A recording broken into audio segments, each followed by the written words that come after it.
Olá, pessoal. Uma ótima noite para todos nós aqui. Estamos começando mais um TED.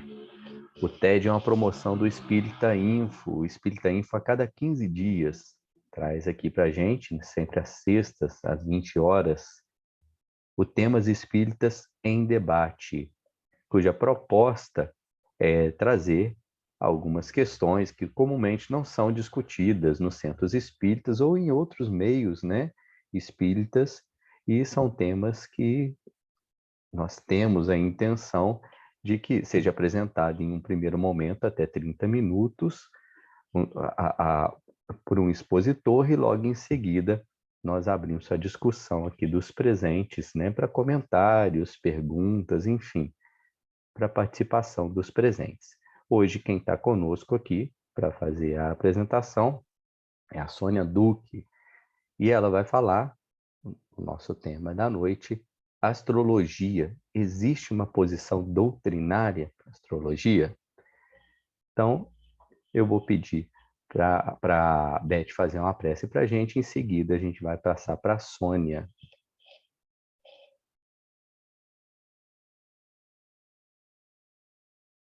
Amigo Jesus, que bom estarmos de volta, mais uma vez, nesse encontro que enche o nosso coração de alegria.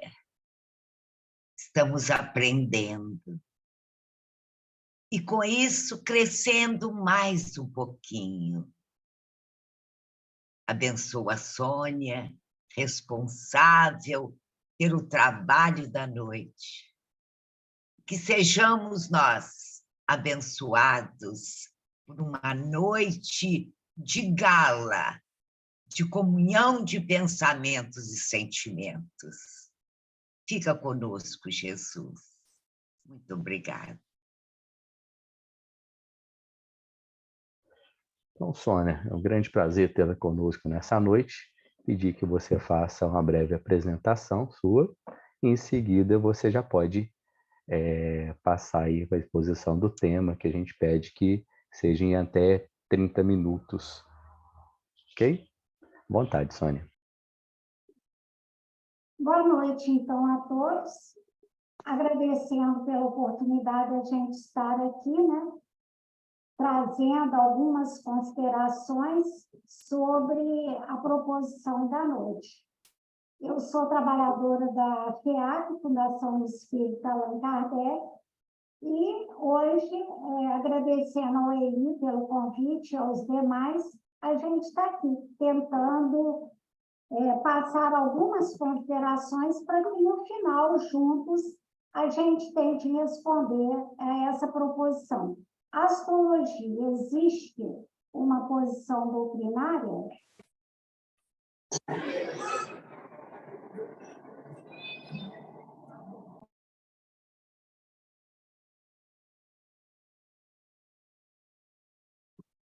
Ele tem um quadro na frente,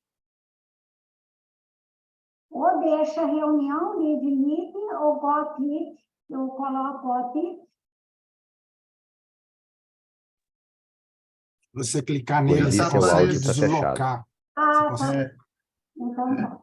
Aham. Já está aparecendo para a gente. Isso. Bom, então, na introdução, nós vamos trazer alguns elementos sobre astrologia e astronomia para que possa depois desenvolver, a gente tenha mais facilidade para desenvolver o assunto.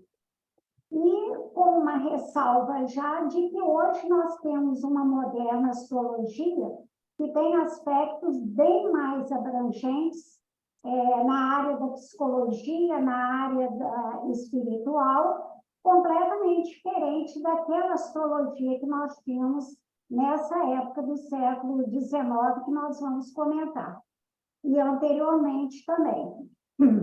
Mas a base, a essência, permanece a mesma. Na introdução, nós começaremos pela definição. O que nós temos visto hoje de definição da astrologia é mais uma disciplina que observa, analisa e estuda as posições, os movimentos dos astros e os relaciona com os fenômenos ocorridos na Terra. Então, os astrólogos afirmam que a posição dos astros na hora exata do nascimento de uma pessoa influi no caráter e no destino dos seres humanos. Então, eles utilizam informações sobre a posição dos planetas, do sistema solar, das constelações e dos demais movimentos de corpos celestes para supostamente eles prever o futuro ou traçar um perfil sobre a personalidade das pessoas. Então, isso daí são aspectos muito importantes. Mas a astrologia, ao contrário da astronomia, ela não incorpora as teorias científicas. Ela assume que a Terra esteja no centro do universo e quando ela vai definir os signos, ela ignora a precessão do eixo de rotação da Terra, que depois nós vamos desenvolver melhor. Então, por isso, a maioria dos cientistas não acredita na astrologia, dizendo tratar-se apenas de uma crença sem nenhum embasamento científico. E aí nós temos uma série de posicionamentos científicos contrários, mas a gente vai ficar apenas com um, o do físico britânico Stephen Hawking, que vai dizer que o fato da astrologia não ser aceita pela maioria dos cientistas não é a existência de provas científicas ou a falta delas, mas o fato dela ser incompatível com outras teorias científicas que já foram testadas pela experiência. Então, seguindo o raciocínio dele e de outros cientistas, eles vão dizer que quando foi estabelecido o sistema heliocêntrico, o Sol, então, no centro do universo, por Copérnico, Galileu, quando foi estabelecida a mecânica celeste por Isaac Newton, aí nós vamos ver que a astrologia vai se tornar praticamente inaceitável, pelo menos do ponto de vista racional. Por quê? Porque aí, nessa época, com esses estabelecimentos, vamos dizer assim, nós tivemos o desvendamento da regularidade, né? Foi estabelecida uma previsibilidade com uma precisão antes inimaginável do movimento dos planetas no céu.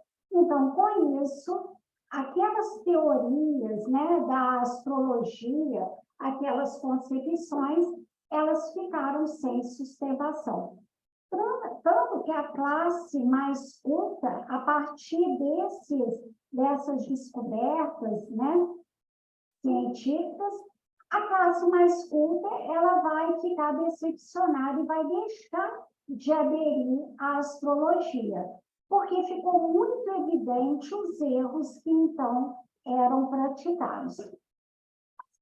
Teria começado a astrologia e quando ela teria começado?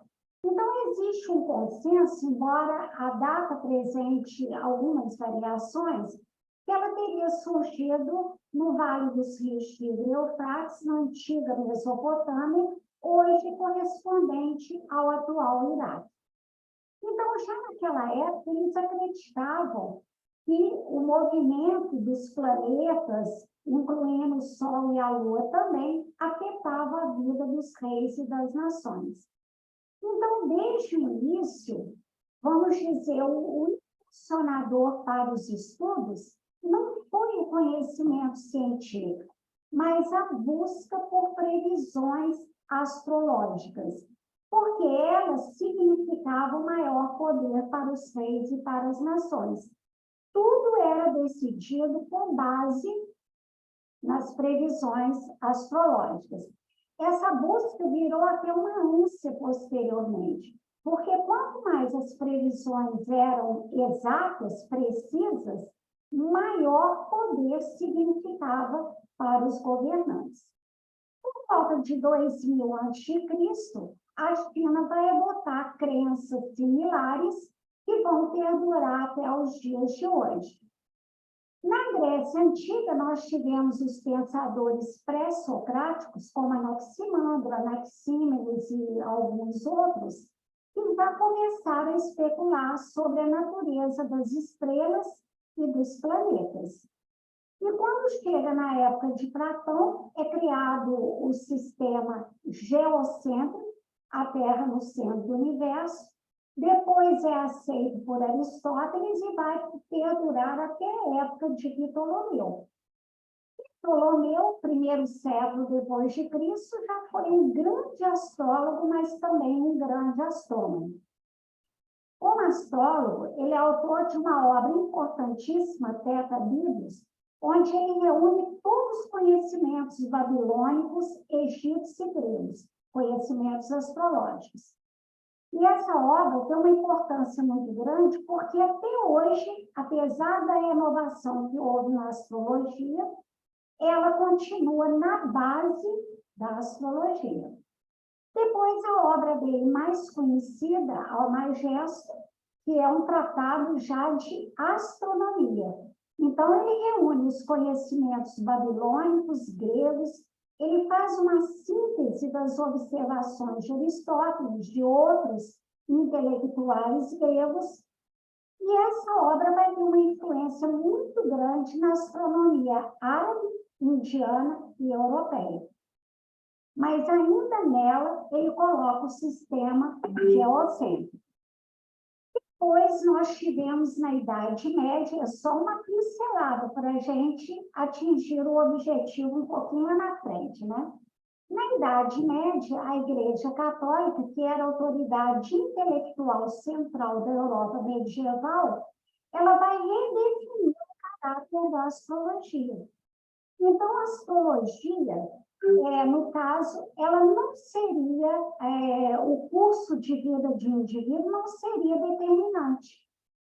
Então, ela deixaria de ser determinante, não seria imutável. A astrologia passou a ser definida pela Igreja Católica como apenas indicativa.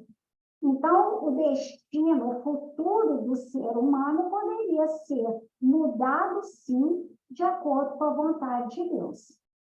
Depois nós vamos para o Renascimento, no século XVI, que nós tivemos o estabelecimento do sistema heliocêntrico com 3 elementos. O Copérnico, que era um grande astrônomo. Galileu Galilei, que era astrônomo e astrólogo nas horas vagas.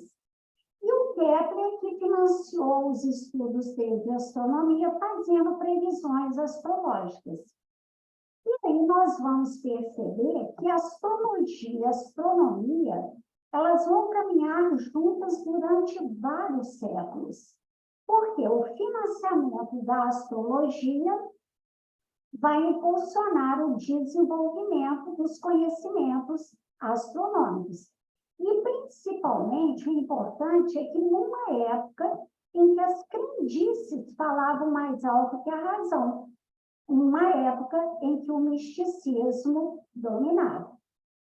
Bom, então, nessa parte daqui, nós já vamos entrar com a ideia de Kardec, combinando com essas ideias. Então, nós temos lá a Gênese, capítulo 1, caracteres, o nome do tipo, caracteres da revelação espírita, no item 19. Quando Kardec, comentando sobre o espiritismo ser acusado de parentesco com a magia e feitiçaria, ele vai falar também sobre astronomia e astrologia. Então, resumidamente, ele disse que esquecem que a astronomia tem por irmã mais velha a astrologia, e que a astrologia se apoiava na posição e movimento dos astros que havia estudado. Mas, na ignorância das verdadeiras leis que regem o mecanismo do universo, os astros eram para o vulgo seres misteriosos, aos quais a superstição emprestou uma influência moral e um sentido revelador. Mas, com o conhecimento dessas leis por Galileu, Newton, Kepler, os planetas surgiram como simples mundos semelhantes ao nosso, e todo o alicerce do maravilhoso desamor. Então, nós temos aí algumas ideias de Kardec já. Depois, nós passaríamos para a Revista Espírita de outubro de 1868. E o correspondente de Santa Fé de Bogotá, o médico cirurgião doutor Inácio Pereira, ele relata sobre as alterações que vinham ocorrendo em algumas regiões do seu país em função de mudanças nas estações do ano. O verão tornando-se muito longo, o aparecimento de doenças desconhecidas em algumas plantas, ocorrências de desastres como epidemias, epizootias, tempestades, comoções no mar, tudo isso causando grande devastação.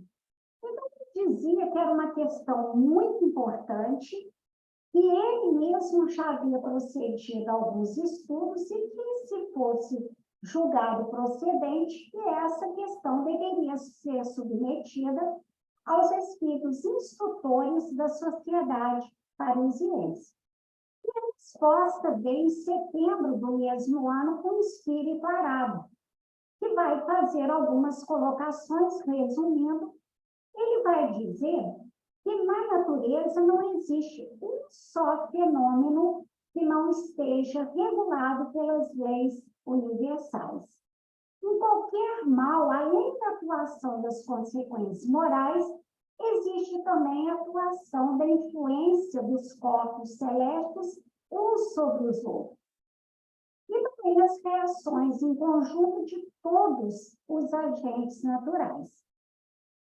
Ele vai dizer que não tem só fenômeno que não esteja submetido à lei de periodicidade.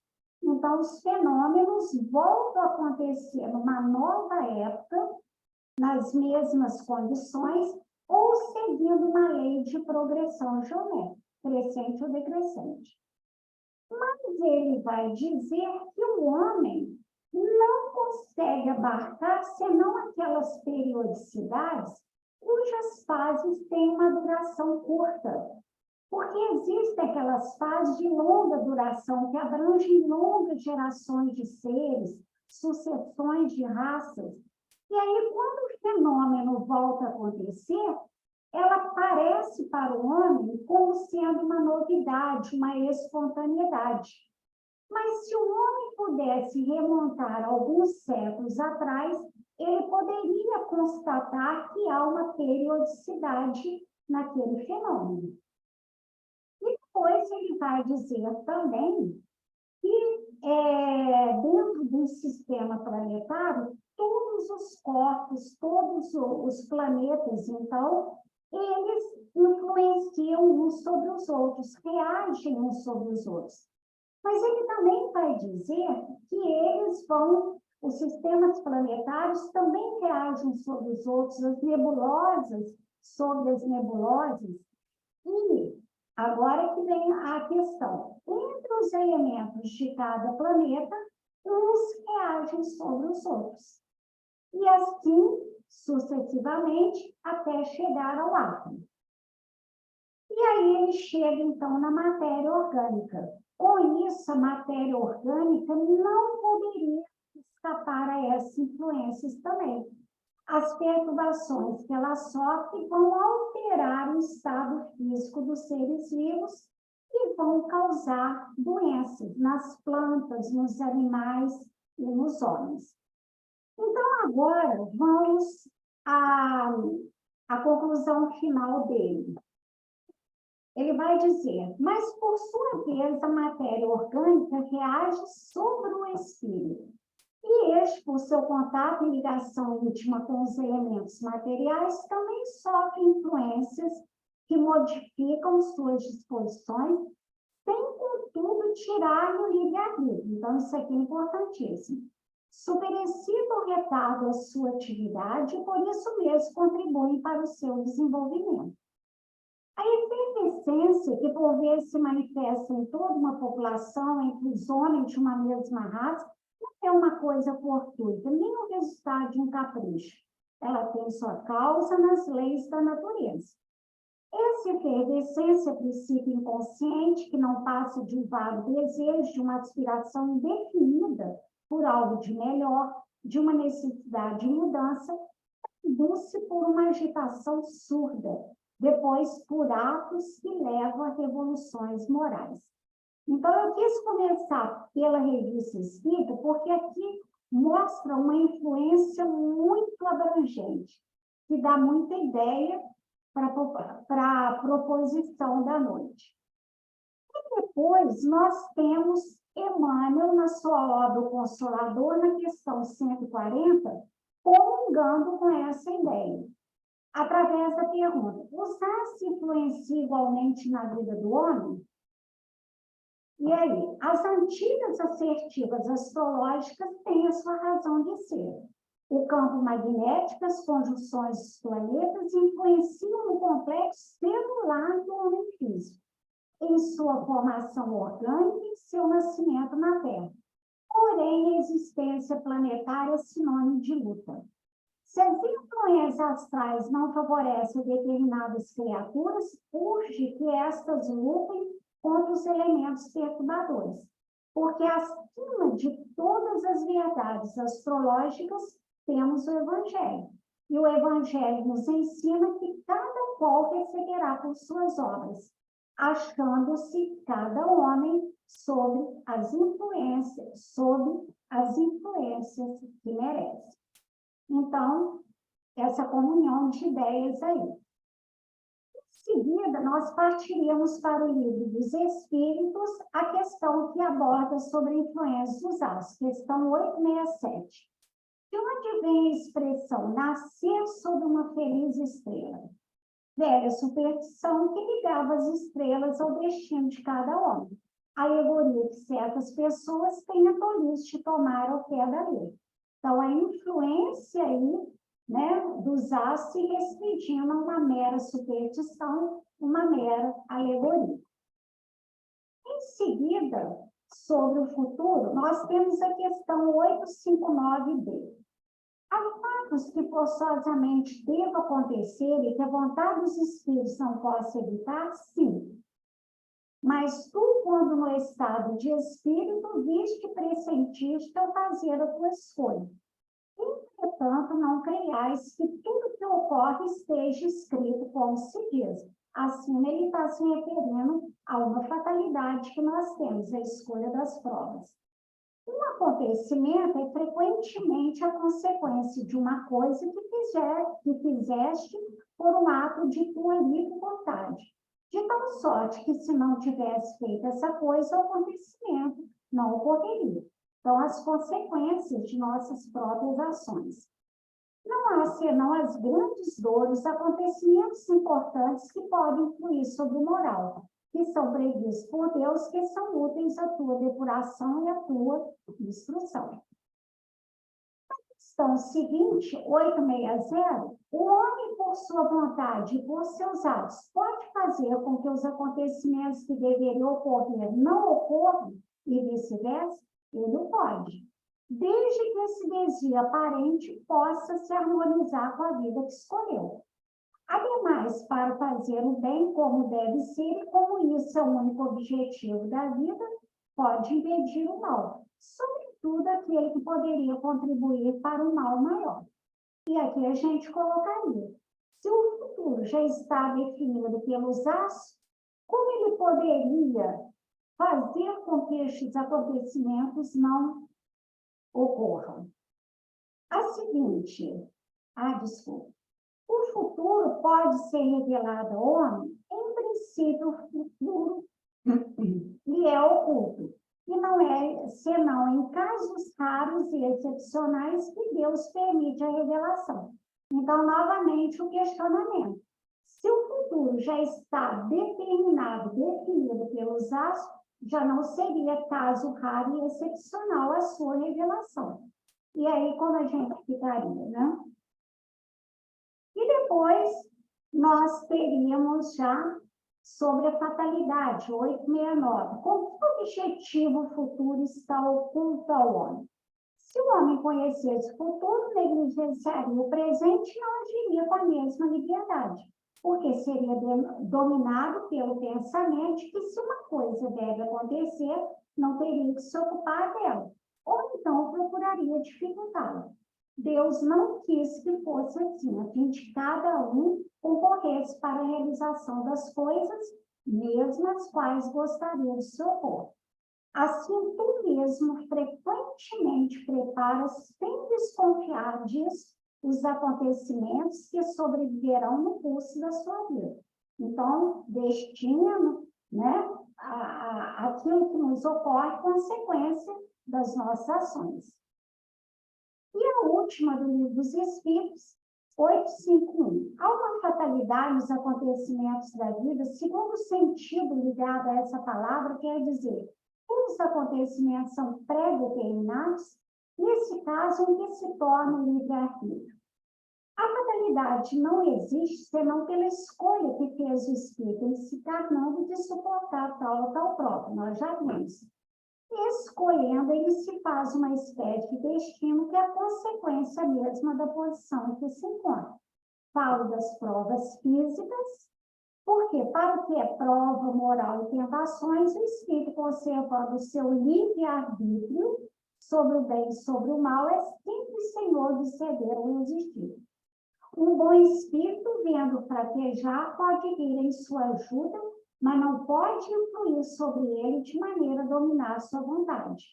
Um espírito mau quer dizer inferior, mostrando, exagerando um perigo físico, pode abalar e assustá-lo, mas a vontade do espírito encarnado não fica menos livre de todos os entraves. Então, novamente, aqui a questão do livre-arbítrio, nem o espírito bom ou o espírito mau podem nos influenciar a ponto de dominar a nossa vontade. E aí nós perguntaríamos, e os astros podem? Bom, depois a outra questão está na Gênesis, no capítulo 5º, intitulado Sistemas do Mundo Antigo e Moderno, no item 2. Nesse capítulo, Kardec vai abordar sobre o estabelecimento no século XVI do sistema heliocêntrico Copérnico, Galileu, né? E com isso ele vai dizer que Copérnico, então, derruba o sistema geológico de Ptolomeu. Um século depois, ele diz que Galileu inventa o telescópio, faz uma série de descobertas em relação ao Sol, aos planetas, às constelações. E aí é sobre essas descobertas que Kardec vai abordar neste item 12. Mais especificamente sobre as constelações. Porque ele vai dizer que as constelações nada mais constituem do que formas aparentes, por causa daquela ideia de agregação de estrelas em função da longa distância. Então, é aquela questão, você chega de perto, o ajuntamento desaparece, né? Consequentemente, ele diz que as figuras que essas constelações formariam nada mais são do que efeitos de perspectiva, né? Então, vamos ver o que ele coloca. Na realidade, porém, tais agrupamentos de estrelas não existem. Ora, não existindo esses agrupamentos senão na aparência, ilusória significação que uma supersticiosa crença vulgar lhe atribui, e somente na imaginação pode existir. Para se distinguir as constelações, deram-se-lhes nomes, aí vocês já sabem, né? Leão, Escorpião, Touro. E para representá-las, atribuíram-se-lhes as formas aparentes que esses nomes lembram. Fantasiosos em sua maioria, e em nenhum caso guardando qualquer relação com a forma aparente do grupo de estrelas. Seria, pois, em vão que se procuraria essas figuras no céu. A crença na influência das constelações, sobretudo das que constituem os 12 signos do zodíaco, veio da ideia ligada aos nomes que elas trazem. Se quem se chama leão fosse dado o nome de asno ou de ovelha, certamente lhe teriam atribuído outra influência. Então, Kardec coloca aí, faz colocações bastante importantes. A última de Kardec está na Gênese, no capítulo 9, Revoluções do Globo, especificamente nos itens 6 e 7, que trata da questão das revoluções periódicas da Terra. E aí eu começaria dizendo um artigo que foi publicado na revista Veja, de 26 de janeiro de 2011, muito esclarecedora. E esse mesmo assunto, ele teve várias publicações em outras revistas e tal, mas eu achei esse mais esclarecedor. Então, este artigo falava sobre o trabalho de um astrônomo americano, Park Campbell, que na época, não sei agora, eu procurei, mas não consegui achar, embora ele tenha várias publicações, ele era professor da Minneapolis Community and Technical Center. E ele vai falar sobre o erro que a astrologia vem cometendo ao longo dos séculos, porque a interpretação dos movimentos celestes que a astrologia usa para definir os signos de acordo com a data de nascimento da pessoa, ela está equivocada. Então, ele explica que quando os mapas astrológicos foram feitos, cerca de 3.000 anos atrás, então aqui ele está remontando ao início da astrologia, lá na Mesopotâmia. E ele fala que os desenhistas fizeram um trabalho muito bom, alinhando o trajeto do Sol no firmamento com as constelações. Aí a gente pergunta, qual seria então o problema? O problema é que o Sol muda. E ele vai dizer que antes, né, quando essas constelações, os mapas foram feitos, essas constelações que foram desenhadas, elas não são as mesmas do céu de agora, por causa do posicionamento do eixo da Terra. Antes se acreditava que as órbitas dos planetas em torno do Sol, elas eram circulares. E o eixo da Terra era absolutamente vertical. Então, vocês podem ver por essa gravura, a linha pontilhada, o eixo seria absolutamente vertical. Mas ele diz que o eixo da Terra vai mudando de inclinação. E aí, a questão é que Kardec já tinha colocado, já tinha feito essas afirmações na Gênese, nesse capítulo 9 que nós vimos. O item 7, especificamente, ele tem uma nota de rodapé exatamente sobre esse assunto, bem esclarecedor. Então, ele fala lá, a precessão dos equinócios ocasiona uma outra mudança que se opera na posição dos signos do zodíaco. Com a Terra girando ao torno do Sol ao longo de um ano, à medida que ela avança, o Sol a cada mês encontra-se diante de uma nova constelação. Essas constelações são em número de 12, né? Nós já conhecemos, são as constelações zodiacais ou signos do zodíaco. Conforme o mês de nascimento de um indivíduo, diz que ele nasceu sob tal signo, daí os prognósticos da astrologia. Mas em virtude da precessão dos equinócios, o equinócio, lembrando, é aquele instante em que o céu passa de um hemisfério para outro, né? Do boreal para o astral, do astral para o boreal. Mas em virtude da precessão dos equinócios, então acontece que os meses já não correspondem às mesmas constelações. Um que nasceu no mês de junho não está mais no signo de Leão, mas no de Câncer. Assim caiu a ideia supersticiosa ligada à influência dos signos. Então, veja bem como Kardec já coloca uma matéria tão esclarecedora dessa naquela época, né, 1868.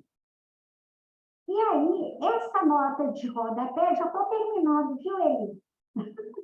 Já estou terminando, tá? Então, essa nota de rodapé... Ok. que ele colocou na questão de número 7, ela vem mostrar a precessão dos equinócios. Como é que acontece? Explica por que ela ocorre, né? Ele vai dizer que a Terra, além dos movimentos de rotação e translação, que todo mundo aqui conhece, ela tem um terceiro movimento que se completa exatamente em 25.868 anos. E que movimento seria esse?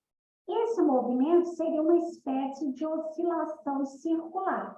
Então, a gente lembra de um peão, quando ele está prestes a parar, é aquele movimento ali que ele compara, né?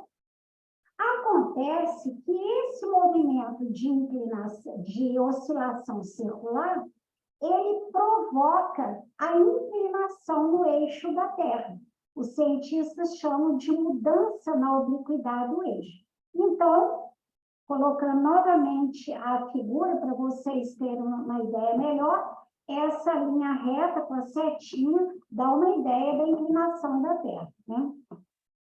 Então, em consequência dessa inclinação que vai acontecendo, o que acontece? O momento do equinócio, né, dessa passagem do Sol de um hemisfério para o outro, vai avançando de alguns minutos a cada ano, 25 minutos e 7 segundos.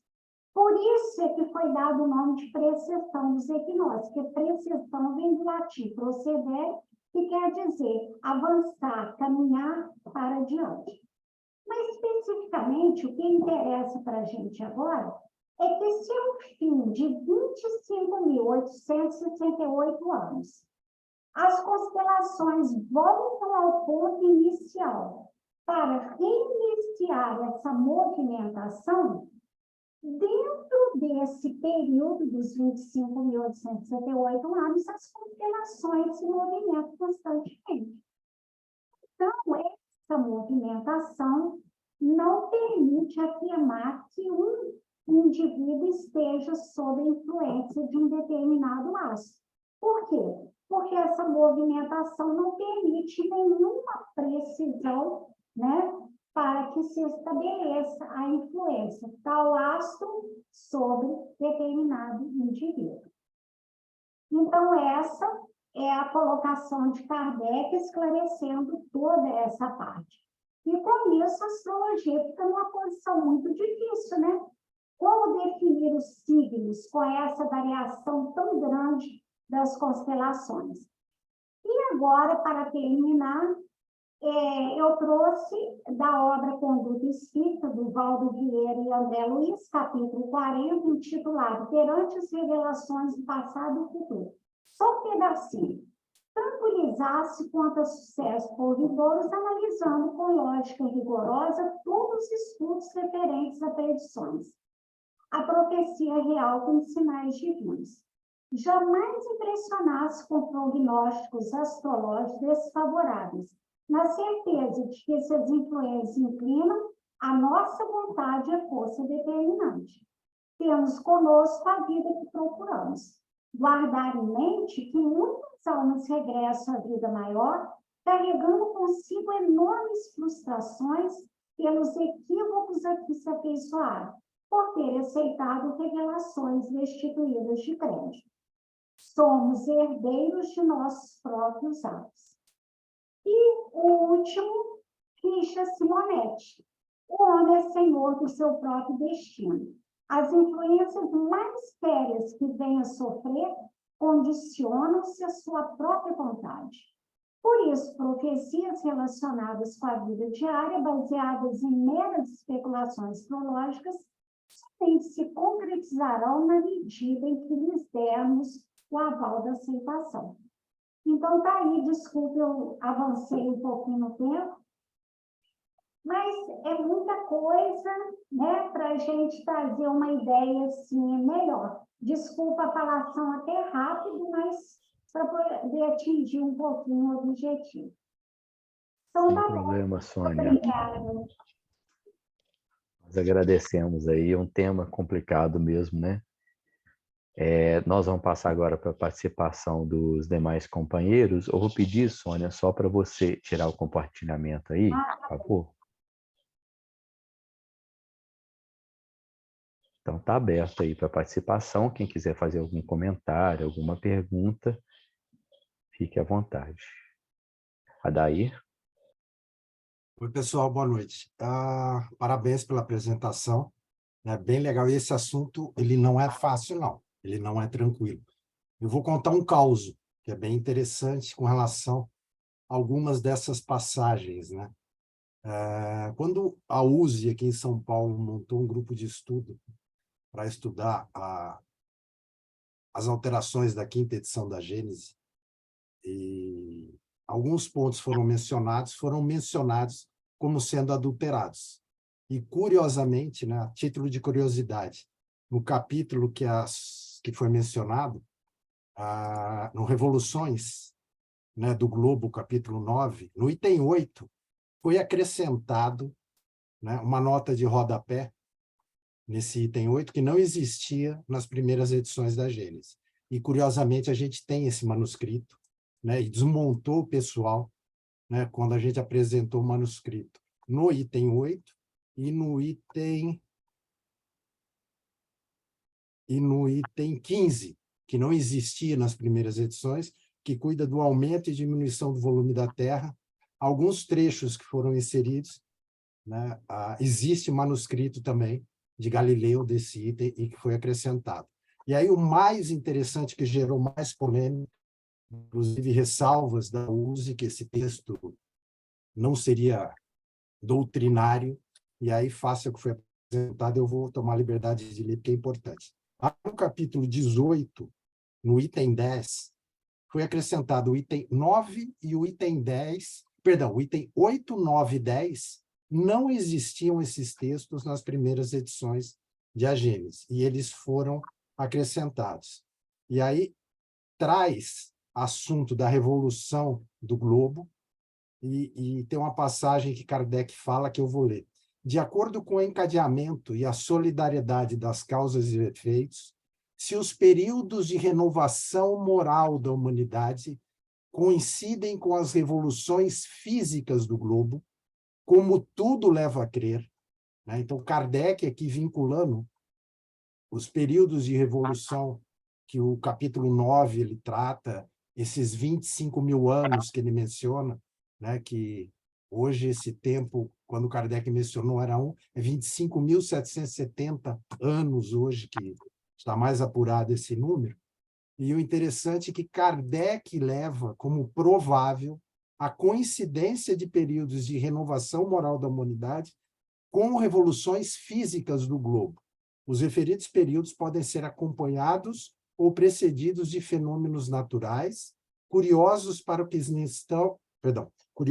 os que não estão familiarizados com eles, né? E ele menciona o caso das ilhas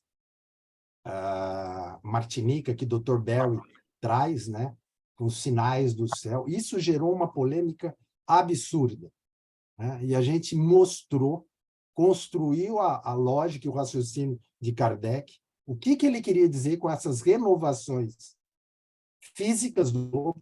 Ele trata no capítulo 9, né, que cada 25 mil anos ocorreria a renovação. A gente voltaria para aquele período previsto ali, que foi mencionado pela Sônia, né, e teria uma coincidência da Revolução Moral. Isso gerou um debate insano, né? Então, só a título de curiosidade, Sônia, parabéns pela apresentação. Não é um assunto fácil, né?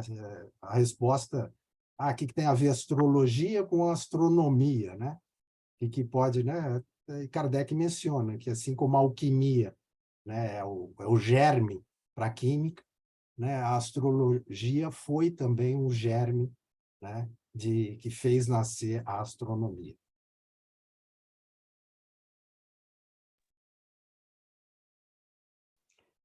Mais comentários, pessoal?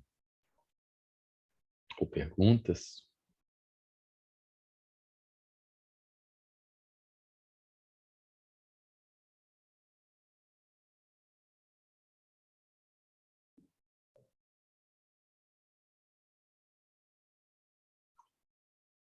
Então, enquanto o pessoal se anima aí, Sônia, eu volto para você, se você quiser fazer algum comentário em torno aí do que o Adair trouxe para nós.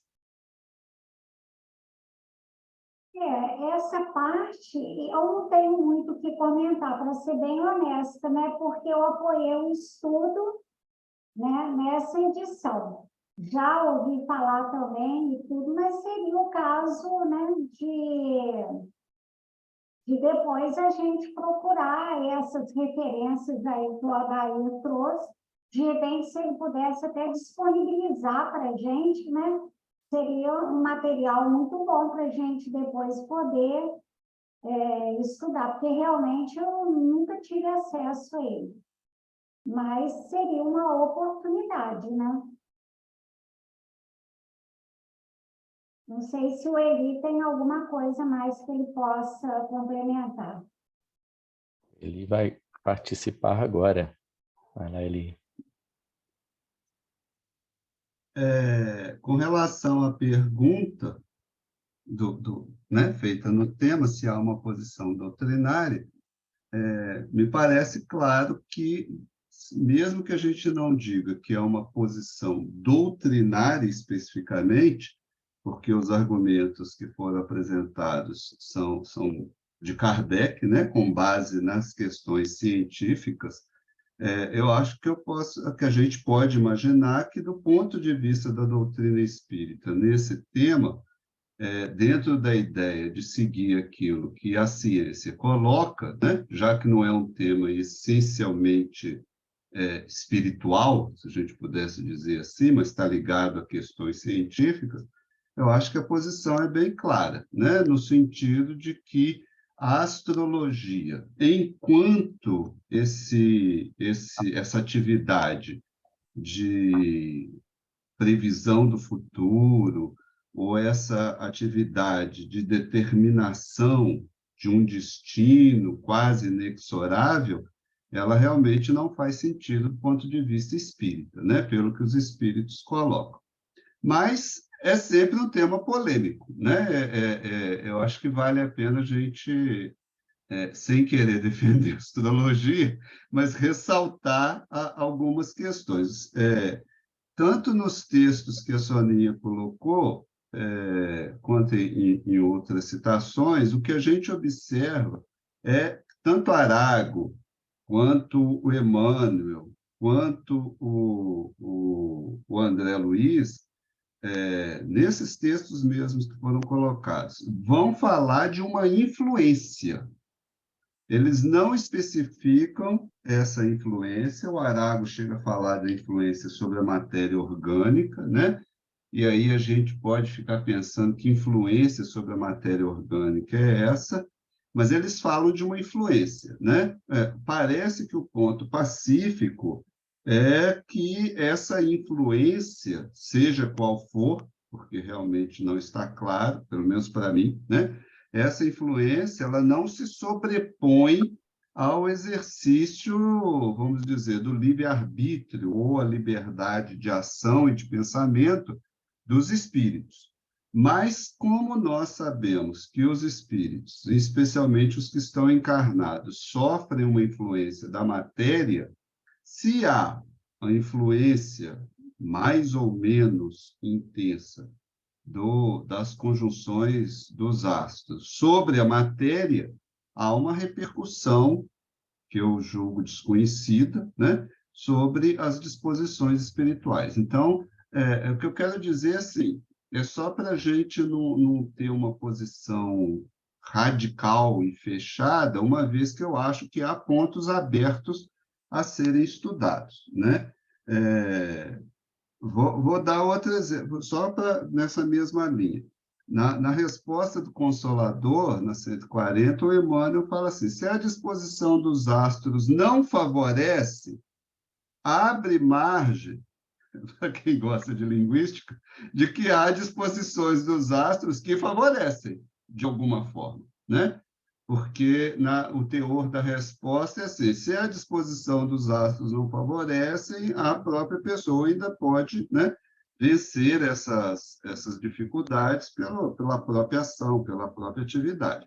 Mas fica em aberto, do meu ponto de vista, né, essa expressão, porque se há disposições que não favorecem, podem haver disposições que favorecem, né?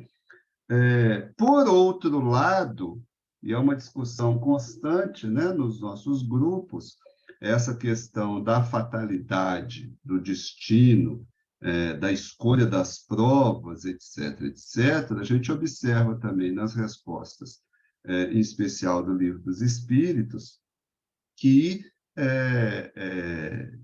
parece haver uma certa fatalidade, um certo destino relacionado a escolhas prévias, né? Até que ponto as escolhas que nós fizemos num estado que não é o estado em que nós estamos agora, porque, como encarnados, nós estamos no estado de relativa inconsciência espiritual ou de uma certa limitação espiritual que a gente provavelmente, ou muitos de nós, né, sem querer generalizar demais, não estávamos no mundo espiritual, quando efetivamente podemos ter escolhido algumas das situações que a gente vivenciaria na encarnação. A questão é até que ponto essa escolha dessas provas também não pode ser mudada pela ação do livre-arbítrio quando nós estamos encarnados. Até que ponto esse certo determinismo, né, se a gente pode chamar assim, também não pode ser sobreposto pela ação do livre-arbítrio, por uma certa liberdade. Ao mesmo tempo, abre a questão, que eu acho que é uma questão em aberto, que se há um certo ou um relativo determinismo em algumas ações, em algumas escolhas já feitas, não é difícil para espíritos que tenham certa condição e conheçam essas escolhas, de certa forma, terem uma antecipação do que pode acontecer, né? Uma antevisão desse futuro, né? Ainda que, de novo, eles possam estar sujeitos a uma mudança, a uma ação do nosso livre-arbítrio. O que eu quero dizer é que eu acho que é uma questão assim, que ainda tem alguns pontos em aberto. E, por fim, a autoria da mensagem que a Sônia colocou, do Arago, só lembrando que o Arago também é o espírito que vai falar da questão da nova era, né? Na Gênese mesmo, nos capítulos lá mais para frente. Parece, e aí eu queria ouvir a opinião de vocês também, quem já leu, estudou a questão do Arago, parece ser um espírito que traz essas, eu vou chamar entre aspas, tá, gente? Esse tipo de revelação que a gente não vê com outros espíritos, né? Na realidade. Essas questões ligadas muito aos astros, muito à vida fora da Terra, muito a essas revoluções, o Adair até citou aí, né? É curioso, com relação a essas questões, essa questão das revoluções morais, porque há mensagens, há espíritos, outros espíritos, muitas vezes até não aceitos no movimento espírita canônico, vamos dizer assim, mas que falam disso, né? O próprio Emmanuel tem uma mensagem que ele vai falar dessas mudanças civilizatórias no período de 26 mil anos, né? Arredondando aí os 25.770 anos, né?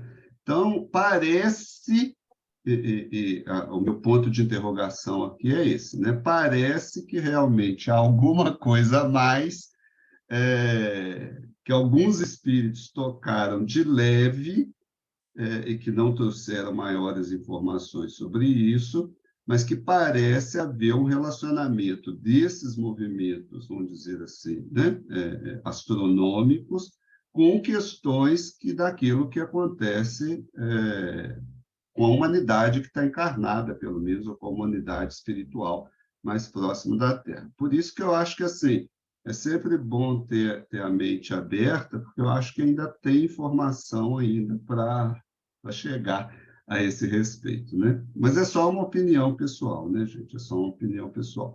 Eu acho que, voltando no início, o título do estudo, né, se há uma posição doutrinária, me parece que, em termos de doutrina, a resposta está bem estabelecida, né? Passar a palavra, então, agora para o João. Boa noite, meu povo. Soninha, parabéns. Deu uma aula, viu? Muito bom aí. Preciso voltar mais vezes. Queria indicar para vocês esse livro. É uma obra, por incrível que pareça, de um doutor em astronomia e astrofísica. Ele começa relatando, Percy Simon, ele começa relatando um encontro de astrólogos, e ele foi como astrônomo e astrofísico, e quando foi se apresentar ao currículo, todo mundo imaginou que ele ia tecer críticas. E nesse livro ele vai dar um embasamento científico para a astrologia, que não é o horóscopo nem o signo. E interessante que eu lendo essa obra, deixa eu mudar aqui para mim, ele vai explicar uma coisa, e eu achei interessante, o que o Kardec coloca. Em julho de 1867, na Revista Espírita, é relatado a epidemia na Ilha Maurício. Uma moléstia assolando aquela região, era uma colônia, até então, que lá viviam muitos árabes. Só que aquela epidemia, aquela moléstia, continuou ocorrendo ao longo dos anos. Em novembro de 1868, aquilo se prolongava, e o Kardec e os espíritos vão tentar explicar o que está acontecendo aqui naquelas Ilhas Maurício. E ele vai colocar estrelas cadentes que precedem a moléstia. Ele faz essa relação. Sempre que ocorria chuva de estrelas cadentes, aumentava a moléstia naquela região. Epidemia como consequência de influência dos mundos uns sobre os outros. Novembro de 1868, na Revista Espírita. As estrelas cadentes, ele vai dizer, eram para a Ilha Maurício não presságio, mas a causa secundária do flagelo. As estrelas cadentes eram a causa secundária daquele flagelo. Guarda aí esse termo, causa secundária, como é interessante. Em março de 1869, o Kardec vai explicar, no seu ano de desencarne, por que aconteceu isso com aquela população. Segundo ele, numa visão eurocêntrica, a população da Ilha Maurício era uma população inferior e estariam sofrendo esses cataclismas por influências de um mundo sobre os outros, de sistemas planetários sobre os outros, como a Soninha falou, porque eles eram inferiores e precisavam evoluir, basicamente. Na Gênesis, capítulo 18, item 10, o Adair colocou aí os trechos, ele começa colocando que os corpos celestes exercem uns sobre os outros maior ou menor influência. Percebam que a oposição doutrinária é em desfavor da astrologia, é que o Adair falou. Mas, no entanto, ele explica e corrobora a influência de astros sobre astros, mundos sobre mundos. Parece que diferencia isso, é interessante essa questão. E cai na perspectiva da astrologia hoje do século XXI. Porque a perspectiva da astrologia do século XXI, existem várias escolas, existe a astrologia védica, existe a astrologia baseada nas estações, que é a astrologia lunar, astrologia sideral, existem várias escolas, mas todas elas têm um ponto em comum, é a influência dos astros na vida humana. E essa influência dos astros na vida humana, Kardec e os espíritos corroboram. Na Gênesis ele coloca, corpos celestes exercem influência uns sobre os outros, mais ou menos. Os períodos de renovação moral, que é o tema polêmico que o Adair colocou, da humanidade, coincidem com as revoluções físicas do globo. Revolução moral com revolução física. E esses períodos podem ser acompanhados ou precedidos de fenômenos naturais, como, por exemplo, meteoros. A época da renovação anunciada por Jesus se assinalaria por fenômenos extraordinários, como tremores de terra, flagelos diversos, sinais no céu. e meteoros, sem derrogar as leis naturais. Kardec está querendo colocar que, embora a gente ache algo miraculoso, é algo que está dentro das leis naturais. E aí ele vai explicar, na Gênesis, o que ele vem abordando lá na Revista Espírita, da epidemia na Ilha Maurício. Ele vai dizer assim, a terrível epidemia que dizimou a Ilha Maurício, gente, morreu cerca de, salvo engano, eu tinha notado, eu acho que 20 mil pessoas. Foi muita morte. Ele vai dizer que a terrível epidemia que dizimou a Ilha Maurício, de 1866 a 1868, foi precedida por uma abundante chuva de estrelas cadentes. Isso na Gênesis. A partir daquele momento, ou seja, a partir das estrelas cadentes, a doença que reinava há alguns meses de forma benigna se transformou em verdadeiro flagelo devastador. Aquele foi um sinal do céu, semelhante aos sinais dos tempos que Jesus tinha promulgado. Ele faz essa associação. A Soninha descobriu isso no estudo aí, fantástico, em outubro de 1868, gente. Essa é o que esse livro que eu coloquei, o cara explica cientificamente o que já está em 1868 nesse artigo. O artigo de outubro de 1868 é sobre a influência dos planetas nas perturbações do globo terrestre. Veja que a questão é a influência dos planetas nas perturbações do globo. É coisa física. O tema não tem nada a ver com questão moral. Só que quando o espírito vai responder, isso é o que é interessante, o doutor Inácio, né, está em Bogotá, ele descreve lá o que estava acontecendo, e ele vai dizer na carta, eu acho que era um cometa. Mas perguntei a um espírito desencarnado, ele vai dizer na carta, ele manda uma carta para o cara, e o espírito diz, não é o cometa não, é Júpiter. O planeta Júpiter, de 40 em 40 anos, está mais próximo da Terra. Então, trouxe toda essa mudança, essa calamidade, essas moléstias para a cidade de Santa Fé, Nova Gramada, na Colômbia. E eu quero saber de vocês, e manda a carta para o Kardec. Aí o Kardec passa para os espíritos, depois dá uma nota. E os espíritos vão dizer que não é apenas Júpiter. Não é apenas Júpiter. As influências são mais complexas do que imaginais. Que é o texto que a Soninha leu aí. Planetas influenciam planetas, sistemas influenciam sistemas, nebulosas influenciam nebulosas. Então a coisa é bem mais complexa do que apenas um planeta influenciando o outro. E ele vai dar, nesse outubro de 1868, a explicação que está nesse livro que eu mostrei para vocês, do astrônomo Percy Simon, Astrologia e Evidência Científica. Ele não é espírita, não é astrólogo, mas ele dá um embasamento, que ele é doutor em astronomia e astrofísica, é um cientista, e o que ele explica com informações científicas agora, do século XXI, está nessa obra. Olha o que é dito pelo Dr. Berry e o Arago. A matéria orgânica é que sofre essas influências. Ou seja, não é o astro influenciando o comportamento e a moral das pessoas, não. A ação da influência é sobre a matéria orgânica. E, por sua vez, essa matéria orgânica reage sobre o espírito. Ou seja, quem já ouviu falar aqui de uma pessoa que tem uma mudança de temperamento, no caso as mulheres, no período menstrual? Ali é o organismo influenciando no seu temperamento. Tinha até no direito penal que ia ser cometido um crime atenuado, porque está no estado de tensão. Ou seja, já vimos também, estudando aqui o caso de um tumor cerebral que leva a pessoa a ter atos psicopata. É a matéria orgânica influenciando o espírito. Então, ele vai colocar em 1868, a matéria orgânica, sim, sofre influência dos astros. E essa matéria orgânica influenciada pelos astros reage sobre o espírito. E este, interessante isso aqui, e este, por seu contato íntimo com os elementos, seja o espírito, também sofre influências que modificam suas disposições.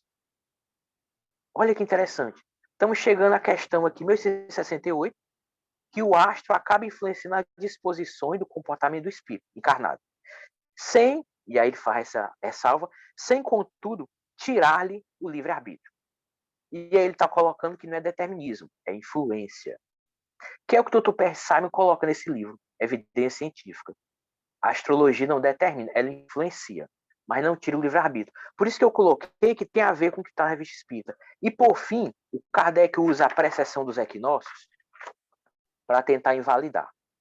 Bom, o Dr. Percy Simon entende muito de precessão dos equinócios porque ele é astrônomo.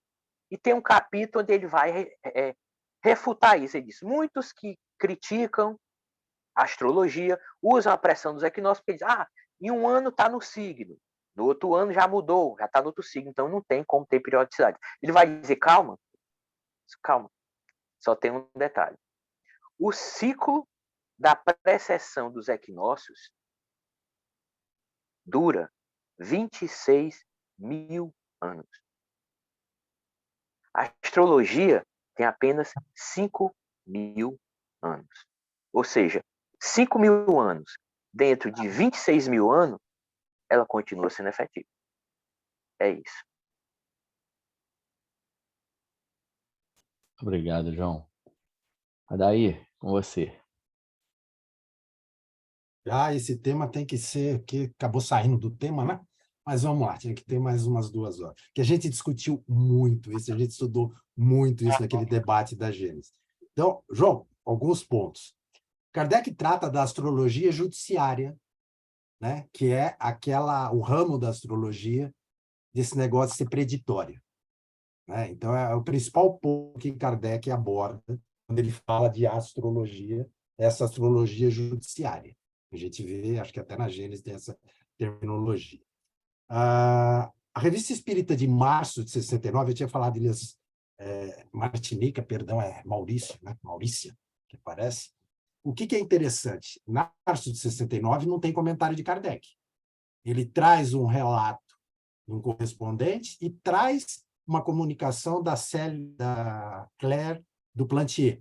E legal que a gente tem vários manuscritos, ele ainda não foram traduzidos, mas vários que tratam, né, desse assunto das Ilhas Maurícias.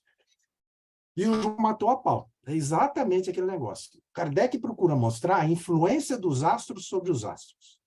A influência dos astros sobre a matéria orgânica. E aí o João já fez uma ponte, né? Como isso poderia influenciar, né, ter um reflexo até no espírito, essa influência dos astros. A gente não pode esquecer, né? A gente é 70% água. Se influi nos mares, a gente já sabe isso. Mas então a astrologia que Kardec toca é esse ponto. Com relação aos vários comentários que Kardec faz dos sinais nos céus. Se você pegar o francês original, não é dos céus. Então, não sei um sinal do céu, né? O céu dando sinais que vão acontecer. O sinal que apareceu no céu. No francês original, a gente apontou isso, que as traduções parecem sinais dos céus. Tá? E a gente não pode esquecer que na ciência do século XIX se acreditava em miasmas. Né? Para quem já leu pântanos, putrefação, e se acreditava também que os asteroides, os cometas, trariam, né, aquela nuvem miasmática que poderiam causar doenças, problemas, devastações, tal. Então, assim, o assunto legal da Gênesis é assim, Kardec, na introdução da Gênesis, no início da Gênesis, ele fala que existem na Gênesis hipóteses e opiniões pessoais, né? E ele colocaria quando seriam opiniões pessoais. Nesse caso do capítulo 18, ele deixa claro que é a opinião dele, né?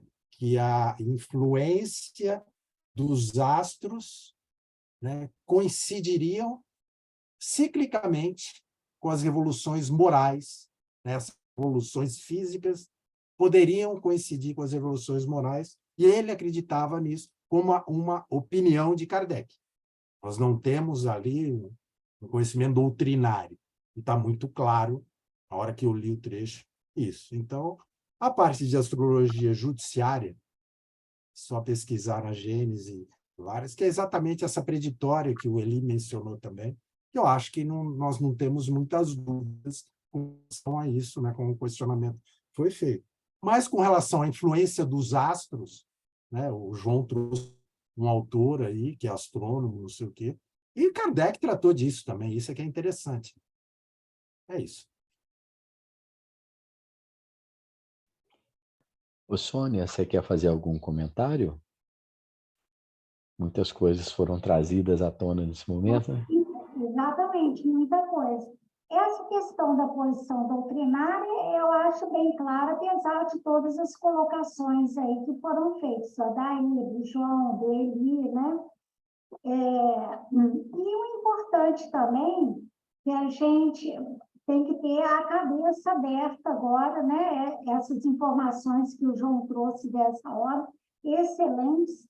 E eu adquiri 2 livros também para dar uma lida, porque é muito ruim a gente falar sobre uma coisa e não ter ideia daquilo que está acontecendo em volta, né? Então, assim, todos os dois, um é historiador cultural, e ele é escritor também, ele é britânico, e o outro é um astrólogo dos Estados Unidos. E todos dois mostrando os novos direcionamentos que a astronomia tem tomado, inclusive na área psicológica e na área espiritual. Na área espiritual, por exemplo, eles falando que o objetivo é ajudar a pessoa para que ela, vamos dizer, se saia o melhor possível da sua encarnação, para que ela cresça espiritualmente. Então, olha a visão, né, de uma astrologia atualmente completamente diferente do que a gente vê de um modo geral aí, denegrindo, né, colocando como pseudociência e assim por diante. Então, é questão da cabeça aberta. Essa parte da psicologia, tem um deles que cita até o caso da Lady Di, né? Falando que ela era do signo de Câncer e que é um signo assim, bem problemático, que a pessoa ela tem um temperamento muito forte. Quando ela é magoada, ela tende a se afastar, a se vingar, inclusive que ela teria ajudado o escritor que fez uma biografia sobre ela a colocar exatamente como é a dura realidade da monarquia. Então, a astróloga dela, que é Thornton, uma bem famosa lá na Inglaterra, o que ela fez? A Lady Di estava com, vamos dizer assim, um determinismo em relação àquilo que poderia acontecer para ela, por causa das previsões, né? O temperamento dela, que batia direitinho com o signo e tal. Então, o que ela fez? Ela procurou direcionar toda essa energia negativa que ela tinha para coisas boas. E aí ela se envolveu, por exemplo, ajudando os desabrigados, né, os campos de desabrigados, pessoas aidéticas, participou de campanhas para pôr fim às minas terrestres. Então, é esse trabalho, é esse direcionamento que eles estão dando na astrologia agora. Agora, desde lá, quando houve a questão do sistema heliocêntrico, né? Toda aquela revolução científica lá no século XVI, XVII, nunca mais a astrologia recuperou entre as classes cultas, pelo menos nos 2 livros que eu li, a posição que tinha anteriormente. Porque as evidências científicas mostraram muito claramente os erros que a astrologia estava cometendo. Mas isso não aconteceu na astrologia popular. Então, os horóscopos, por exemplo, no século XVIII e XIX, os almanaques de horóscopos vendiam aos milhares. Mas a classe culta, ela nunca mais deu credibilidade à astrologia, e isso até os dias atuais, né? Mas agora, com esses direcionamentos, eles estão falando, tanto esse Steve Arroyo como o Nicholas Campbell também, que é britânico, falando exatamente sobre isso.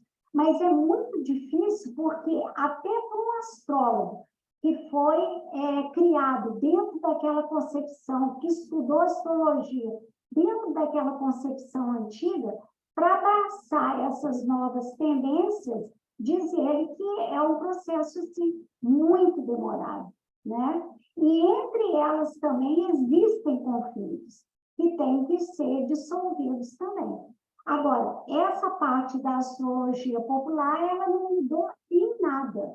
Só essas outras vertentes, inclusive o João apresentou mais vertentes aí sim, são modificações que estão surgindo, tá?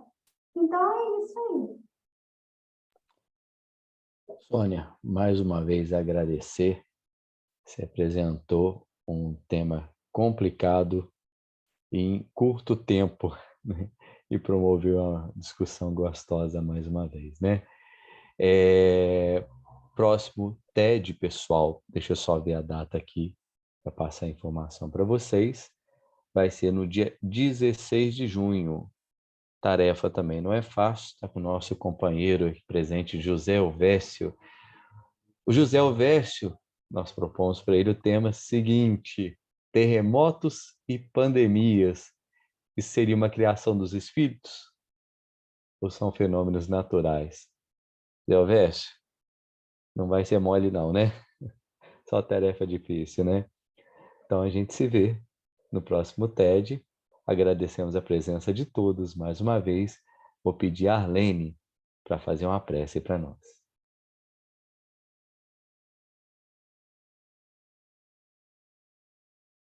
Soninha, muitíssimo obrigada, viu? Meus parabéns. Eu que agradeço, Helena, agradeço a todos pela paciência. Nós, mais uma vez, nós agradecemos ao Mestre Jesus, nós agradecemos à espiritualidade amiga que nos acompanha nesse estudo e pedimos, né? E pedimos que a partir desses pontos que foram aqui analisados, que foram expostos, que tenhamos cada vez mais reflexões aprofundando a questão dessa unidade e dessa grande interdependência, inclusive essa inimaginável interdependência entre os seres e o todo que compõe o cosmos, que compõe o universo, né? Que nós nem calculamos, para que possamos cada vez mais retirarmos de nós, né, alguns obstáculos, inclusive obstáculos em relação a verdades que acreditamos e sabemos que grande parte delas fazem parte do processo de evolução do conhecimento e que elas serão as verdades serão revistas, serão ampliadas, serão ressignificadas. Esse movimento, ele é fundamental para nós, enquanto espíritos que somos, e enquanto pessoas, enquanto seres humanos que estamos. Então, nós agradecemos a Sônia, agradecemos essa grande e bela oportunidade que temos desse aprofundamento, dessas reflexões e dessas trocas muito importantes, e pedimos à espiritualidade maior licença, né, permissão para concluirmos o estudo dessa noite, e pedimos paz, pedimos que tenhamos paz, que tenhamos amor, que tenhamos discernimento, que desenvolvamos a sabedoria. Que a paz e o amor do Cristo esteja sempre conosco. Que assim seja. Pessoal, ótima noite. Até a próxima. Boa noite, pessoal. Tchau, tchau. Adair, obrigado, hein, Adair?